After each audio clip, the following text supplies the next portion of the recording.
Hi everyone, we will take these different views as a sample and let's try to draw an orthographic view. So we will analyze the top view. It states here that the width is 40, 11 plus 18 plus 11, and then the length is 52 plus 32 from the front view, so a total of 84. Then in the right view, we have an ellipse with a diameter of 18. So let's start to draw.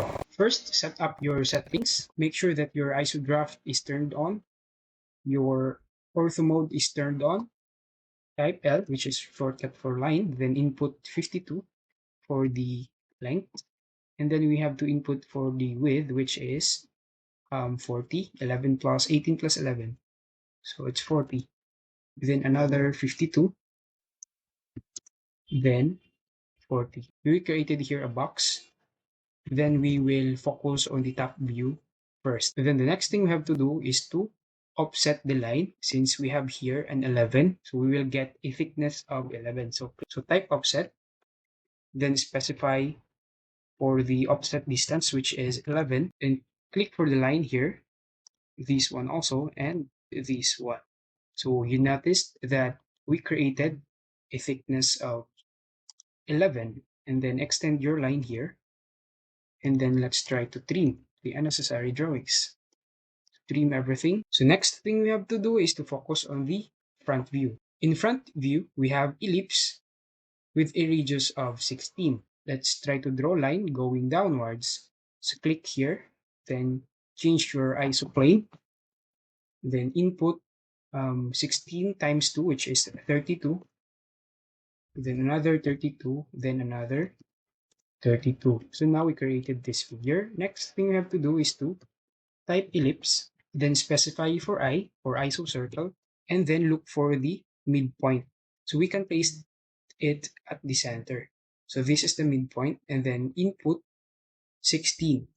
So we have here another object, and then we have to create the inside ellipse with a diameter of 16. So type ellipse and specify for I, then click for the center. So the radius should be 8, and then you have to highlight everything here, and we have to copy. So click the point here, then input here to make it fast, and then we can also do this on the other side. So copy, then click for this point, then change your isoplane, then click here. Okay, so by doing that, we can minimize our time in constructing our orthographic view or the orthographic object. So trim the unnecessary drawings. And here,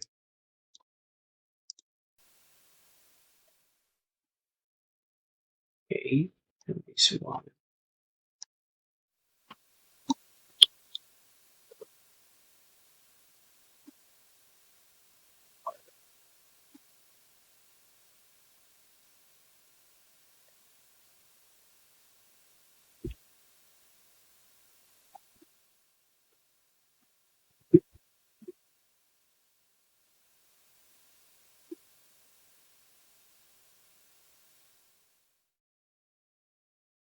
So we created this figure.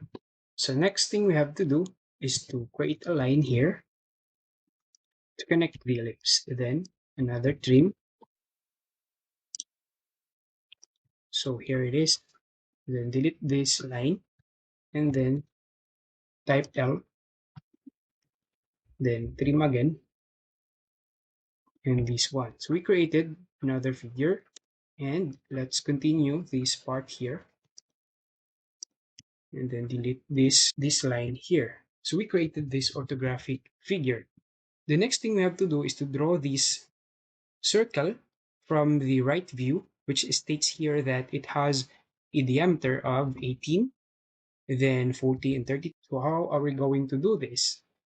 So first, let us draw a line, then project it downwards. Then since it's 32 by 40, so just input 32 here, and then 40, and then 32, and then 40. I do that so that we could get the midpoint of this figure. Okay, so type ellipse here, then specify for isocircle, then look for the midpoint here. We found one, another midpoint here. So this is the midpoint, and then we have to enter the value of 9 to have an 18 diameter. So this is the figure. Then the next thing we have to do is to copy the circle, then click the center, then change your isoplane, and then project 32 onwards. So type 32. So this is the figure.